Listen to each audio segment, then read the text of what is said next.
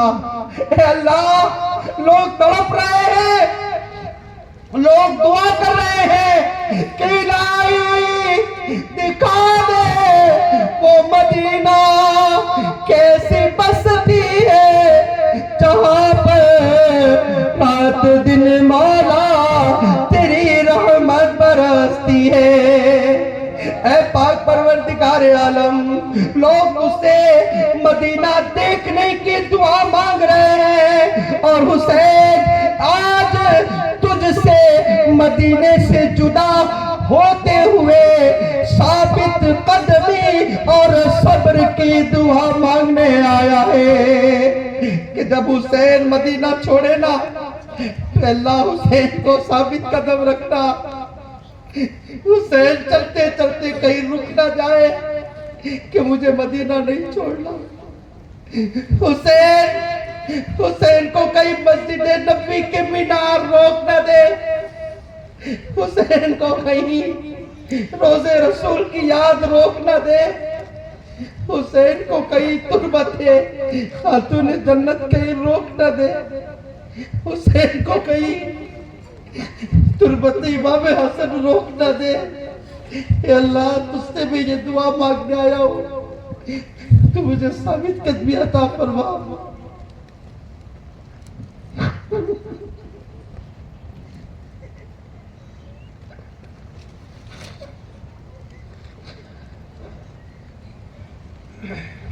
مولا تو حسین کو ثابت قدمی عطا فرمانا. کہیں ایسا نہ ہو کہ حسین کا دل ڈول مول ہو کہ مدینہ کیسے چھوڑوں. ایسا نہ ہو مولا, ثابت قدمی عطا فرمانا. مجھے ثابت قدم رکھنا, میرا ارادے کو پکے کر دینا کہ میں مدینہ چھوڑنے پر کامیاب ہو جاؤں. تیرے دین کے خاطر اللہ, تیرے دین کے خاطر اور تیرے امن والے گھر مکہ مکرمہ میں آؤں گا. اور اے اللہ میری حفاظت فرمانا, میرے سفر کو آسان فرمانا. آپ نے یہ پرخلوص دل کے ساتھ اپنے دعا فرمائی اور آپ واپس گھر تشریف لائے اور اپنی بہن زینب سے کہا کہ بہن اب تیاری شروع کر دو. اب امید نہیں ہے کہ اب مدینے میں ہم رہیں گے, اب تیاری شروع کر دو, سامان بھرنا شروع کر دو. اب کچھ دن کے بعد ہم یہاں سے رخصت ہو جائیں گے. اب انشاءاللہ عزوجل اب زیادہ نہیں بولا جاتا.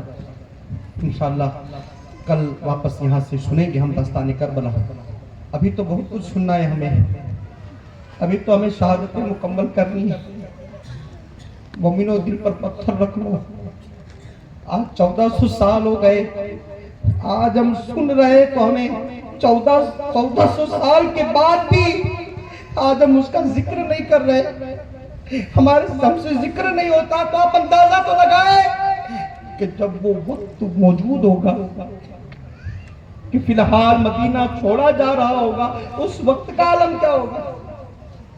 جس وقت انہوں نے قربانیاں دی اس وقت کا عالم کیا ہوگا. وہ منظر کیسا ہوگا کہ 1400 سال بعد بھی آج وہ منظر ہے کہ ہماری زبانوں میں وہ طاقت نہیں کہ ہم میرے امام کی داستان بیان کر لیں. کیا وہ منظر ہوگا. انشاءاللہ عزوجل ہم کل سماعت کریں گے.